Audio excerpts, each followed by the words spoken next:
lá, vamos dar continuidade aqui ao nosso curso. Nós aprendemos termodinâmica dos gases, aprendemos como funcionam as máquinas térmicas, como que calor pode ser convertido em trabalho, né? E como que trabalho pode ser convertido em remoção de calor, né? Nós aprendemos tanto as máquinas que geram trabalho quanto os refrigeradores que tornam o frio mais frio. Muito bem. Normalmente, nós aprendemos que essas máquinas, elas têm ciclos que podem ser convenientemente representados em diagramas PV.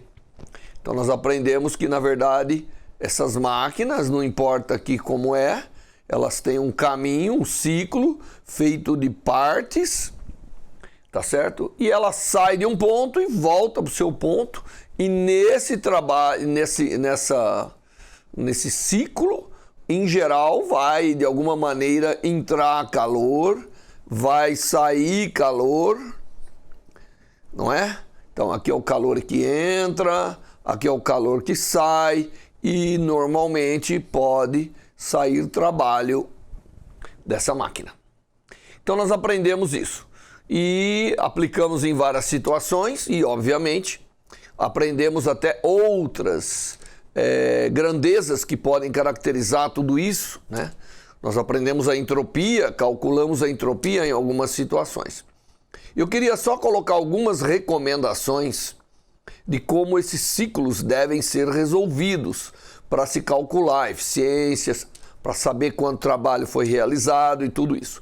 Bom, em primeiro lugar, cada ponto, normalmente, um ciclo ele é feito por partes, por transformações. Então, você tem uma sequência de variações termodinâmicas que acabam fechando o ciclo. Em cada ponto, nós temos que PV é igual a nRT. Válido para cada ponto do ciclo, PV é igual a nRT, porque afinal trata-se de um gás que é um gás ideal para nós, né? Quando é isotérmico, o ciclo T é constante. Quando é isobárico, P é constante. Quando é isocórico, V é constante. Mas você tem que lidar com cada ponto em geral, ou cada segmento, né, do ciclo. Você deve analisar e calcular para cada ponto. Cada ciclo vai ter uma característica, né, como que cada ponto, isso aqui, ponto a ponto, vale que PV é igual a nRT. A outra coisa que é importante existem partes que você vai ver que são isotérmicas. Quando é isotérmica, quando você tem uma parte do ciclo isotérmica, a temperatura é constante. Portanto, tanto no ponto inicial quanto no final é a mesma temperatura. Tá certo? Às vezes é adiabático, nós vimos um processo adiabático.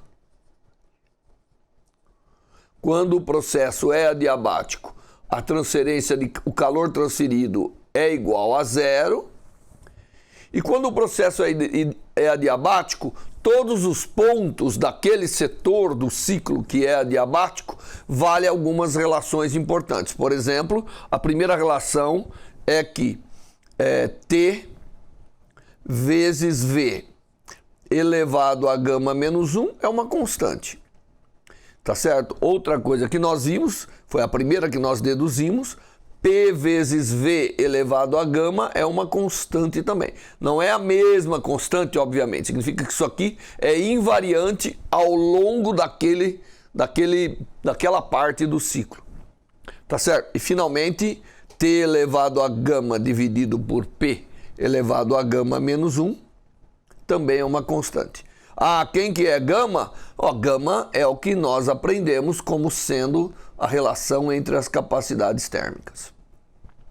Então, quando tem uma parte adiabática, né? Quando você tem um segmento adiabático do ciclo, essas relações devem ser levadas em conta para você obter, na verdade, as características nos extremos do ciclo, ou ao longo do ciclo, não importa, não é verdade?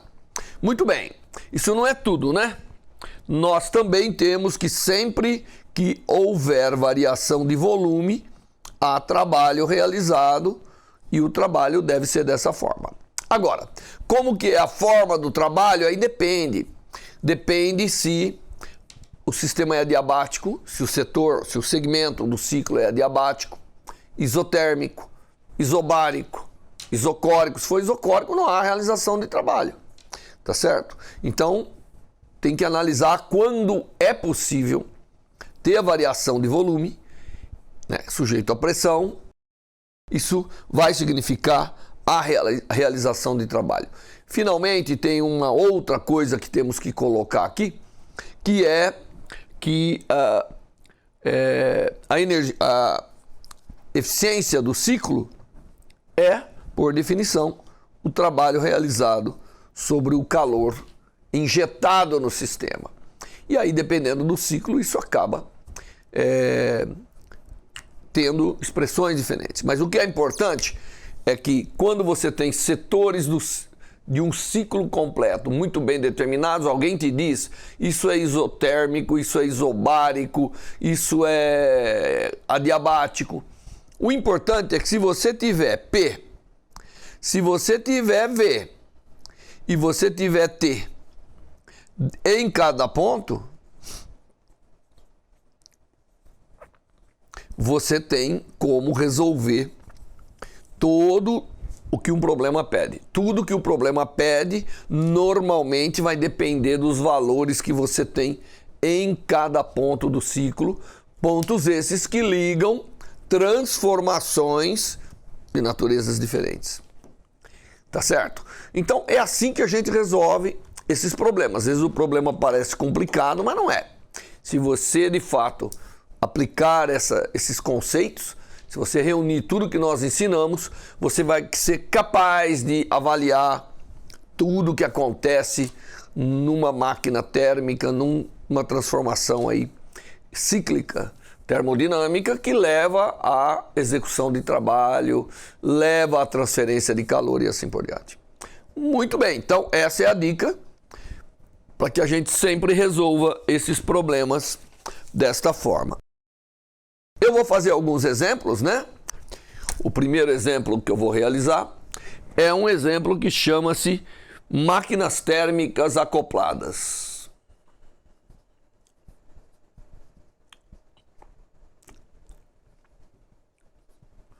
Essas máquinas térmicas acopladas, tá certo? É o seguinte, nós temos aqui, então eu vou representar como é isso. Nós temos aqui um reservatório de calor, que é o que nós chamamos da temperatura quente. Aí aqui eu tenho uma máquina térmica, que em geral ela é representada por um ciclo termodinâmico, que é a máquina 1. Essa máquina recebe calor, que normalmente é o calor da fonte quente, só que ela não cede calor para a fonte fria. Ela vai ceder calor para uma fonte intermediária que está acoplada a um sistema 2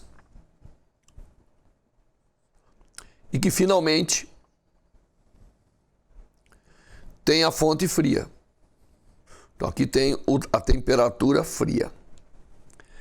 O calor, na verdade, é injetado da fonte quente. No primeiro sistema pode haver a realização de um trabalho. Aí vem um sistema intermediário. Esse sistema intermediário é onde você tem uma temperatura intermediária. O sistema 1 perde calor para o sistema intermediário. O sistema intermediário ele apenas faz uma mediação. Ele pega aquele calor, ele é mantido àquela temperatura, portanto ele injeta aquele calor na segunda máquina térmica, que finalmente vai lá e pega calor e manda para a fonte fria.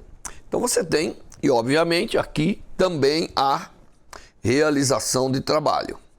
Então, são duas máquinas térmicas em sequência. Às vezes isso é comum em muitas aplicações, tá certo? A primeira máquina térmica tem uma eficiência que nós vamos chamar de ε1, e a segunda máquina térmica tem uma eficiência que eu vou chamar de ε2. A pergunta é: como que é a eficiência do processo todo? Nessas máquinas acopladas, se eu tenho essas duas, como é a eficiência total? Como é a eficiência total da máquina acoplada? Para fazer isso, tá certo? Nós temos que começar a trabalhar algumas equações. Primeiro, olhando aqui a máquina térmica 1, nós temos que o calor quente, que é cedido, é igual ao trabalho realizado, mais o calor transmitido no ponto intermediário. E a eficiência desse processo, W1, dividido por Q quente, é o ε1. Tá certo?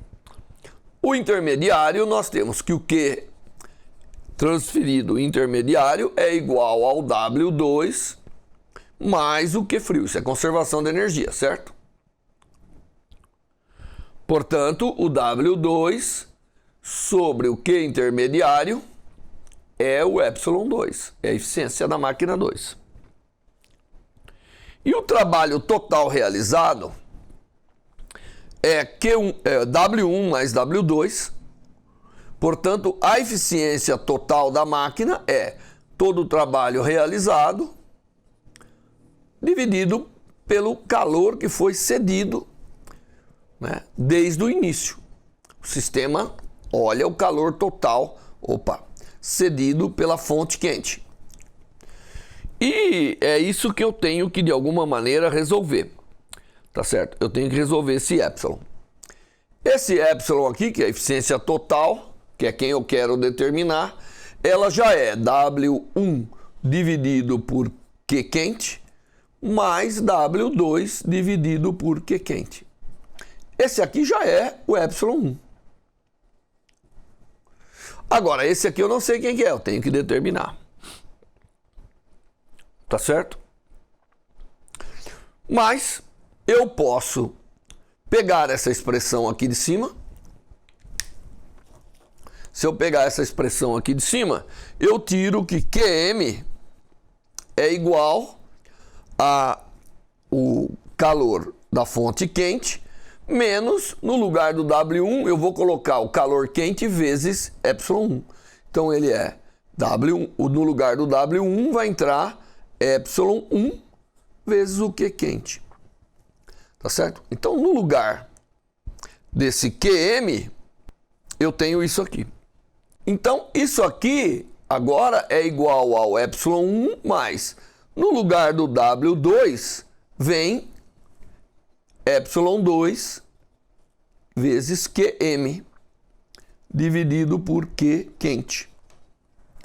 Portanto, para determinar o epsilon total em termos de ε1 e ε2, que são os rendimentos das máquinas, eu tenho que saber determinar essa razão, Qm sobre Qq. Mas como eu havia dito, Qm é igual a isso. Portanto, se eu colocar aqui isso, eu tenho a solução. Portanto, epsilon é igual a ε1 mais ε2 vezes o Q quente menos ε1 Q quente dividido por Q quente. Aqui vai cancelar, vai dar ε2 e aqui vai dar o produto de ε2 por ε1 com o sinal negativo. Então, dessa expressão, tá certo? Dessa expressão, e se você acompanhou tudo que eu fiz, nós temos que o epsilon é igual a ε1 mais ε2 menos ε1 vezes ε2. Tá vendo aqui? Porque cancela todo o Q aqui. O Q quente. Tá certo? Muito bem. Então, uma coisa interessante é que quando você acopla máquinas, a eficiência não é mais a soma das máquinas, das eficiências. Ela é a soma subtraindo um termo, que vai depender das eficiências. Tá certo? Muito bem, então, isso é uma regra interessante, porque às vezes você pode achar que acoplando máquinas você pode ir somando e chegar perto de 100%. Mas não é verdade, porque você perde muito. E o é interessante, imagine que você tenha Obviamente isso aqui não vai poder ser negativo, né? Porque senão você tem uma eficiência negativa, isso não é condizente com o nosso sistema. Muito bem. Então isso aqui é uma máquina acoplada, é um exercício para você mostrar que quando eu tenho duas máquinas com um estágio intermediário, eu acabo tendo uma eficiência que é a soma das eficiências menos o produto das eficiências. Muito bem. Agora eu vou fazer mais um exemplo que está aí nos livros textos, que é um exemplo de um exercício, né? Que é uma máquina térmica representada pelo seguinte ciclo. Você tem aqui um ponto A, ponto D, o A vai para o B, o B vem para o C, o C vem para o D volta para o A. Então aqui eu tenho A, B, C, D. Então é uma sequência de transformações que forma esse ciclo. Nos é dado o fato de que essa transformação AB, ela é isotérmica. Nos é dado isso. E também nos é dado que de B para C é adiabática. Então veja, aqui você tem uma transformação isotérmica, uma diabática, uma isobárica, porque a pressão é constante, tá certo? E uma isocórica, porque o volume é constante. E aí você tem para cada ponto um volume, não é? Para cada ponto existe um volume e uma pressão. Os dados do problema é o seguinte: PA, TA são conhecidos. É conhecido também o fato que quando foi de A para B, houve uma expansão que dobrou o volume do sistema. E também é conhecido o fato de que a pressão no ponto D, ela é 1/5 da pressão do ponto A. Então isso aqui são dados do problema, tá certo? Aí, claro, são valores, né? Como eu gosto sempre de resolver o problema de forma genérica, para depois você substituir os valores numéricos, então esses são dados do problema. E a gente tem que resolver, nós temos que, de alguma maneira, conhecer o total dessa máquina. O que nós queremos, na verdade, conhecer aqui, que é pedido, é que qual é a pressão no ponto B, nós não sabemos. Qual é a temperatura TC, nós não sabemos.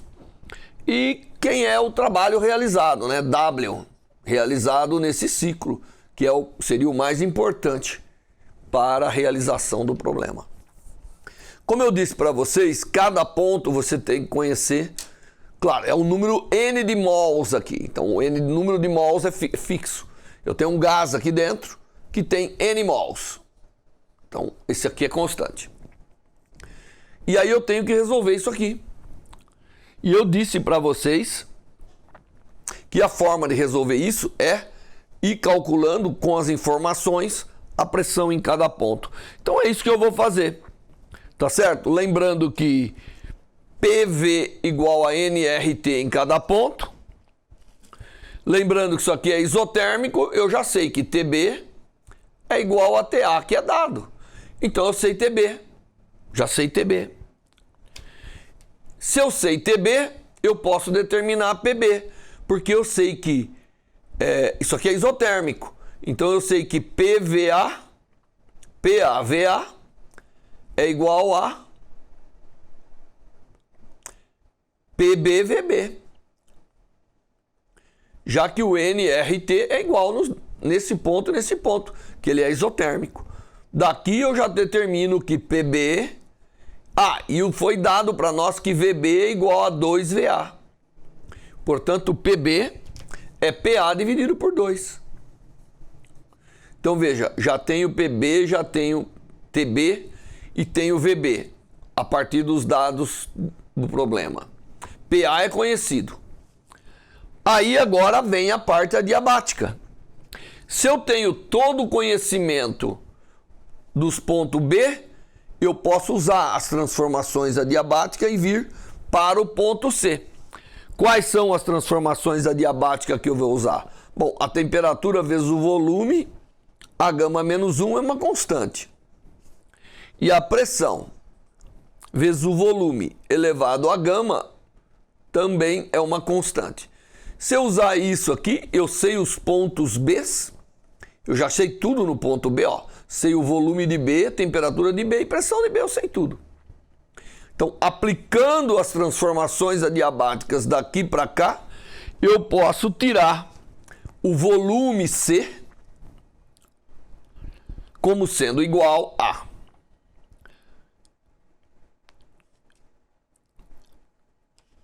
raiz gama, gama é o CP sobre CV,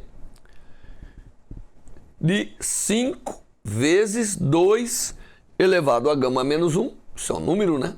Fator numérico, vezes VA, que é dado e eu conheço, então eu já conheço VC. PC também pode ser determinado porque PC é igual a PD. E PD é 1/5 de PA, portanto PC é 1/5 de PA. Já que aqui a pressão é constante. Então eu tenho todos os pontos, já tenho tudo do A, tudo do B, tudo do C. Agora eu vou determinar tudo do D, sendo que ele me deu a pressão do D e o volume é igual ao volume C. Então eu já tiro imediatamente quem é a temperatura. Daqui ainda faltou a temperatura no ponto C, mas aí eu tendo volume e pressão, eu determino a temperatura. E a temperatura do ponto C é uma expressão cheia de números aqui. Não importa, tudo isso vão ser números, né?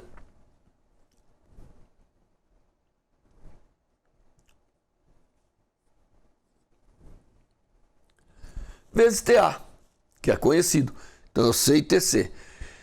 Então você vê, eu já sei todo mundo aqui, todo mundo aqui, todo mundo aqui.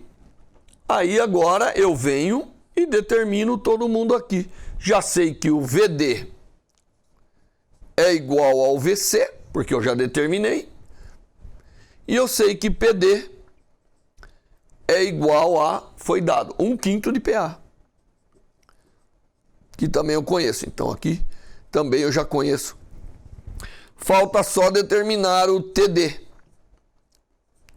O TD você pode determinar de várias maneiras, ou através dessa transformação ou através dessa transformação.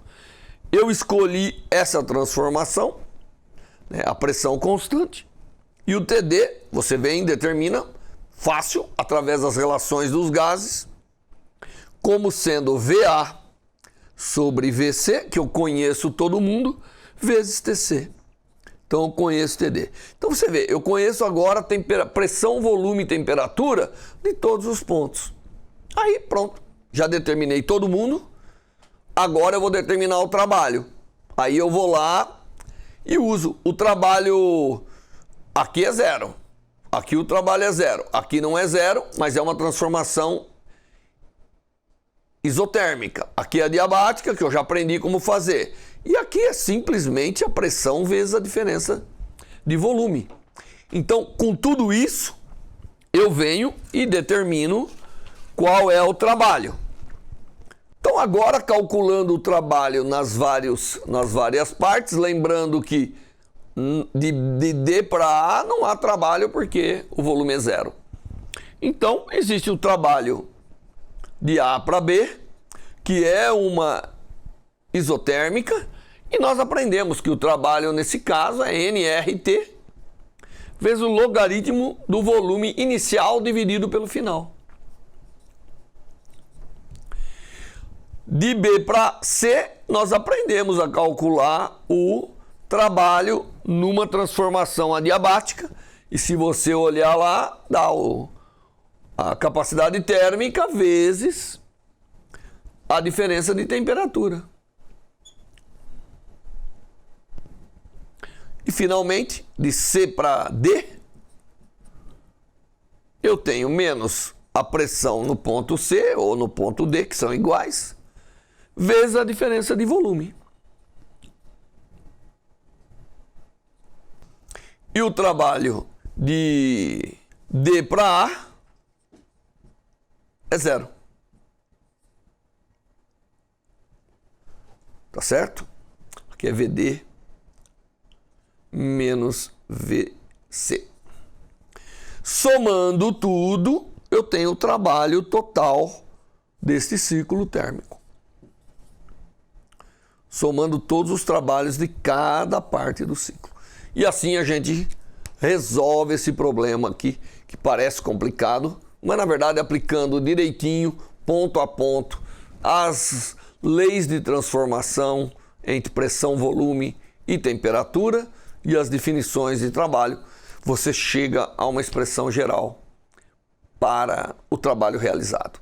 Bom, as contas numéricas você pode fazer, eu tenho certeza, e com isso nós concluímos essa parte aula de exemplos e concluímos também o curso, né? Restando apenas as entrelinhas que você pode estudar, olhar aí na internet. Existe muita informação sobre a termodinâmica, sobre as transformações, sobre as máquinas térmicas, que é um tópico de extrema valia para quem trabalha em qualquer ramo da ciência. Até mais!